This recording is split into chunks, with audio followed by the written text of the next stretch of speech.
చేసావో నా మనసు నీదైపోయింది, ఏదేమైనా నిన్ను వదిలి రానని అంటుంది.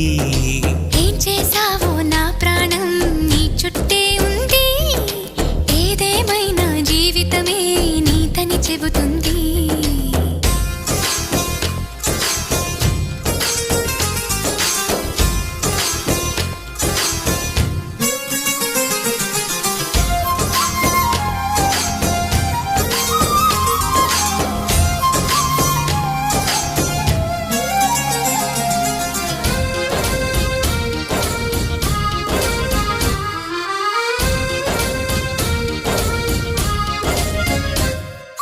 పాపాయల్లే నా ముందు కుదురుగా కూర్చుంటే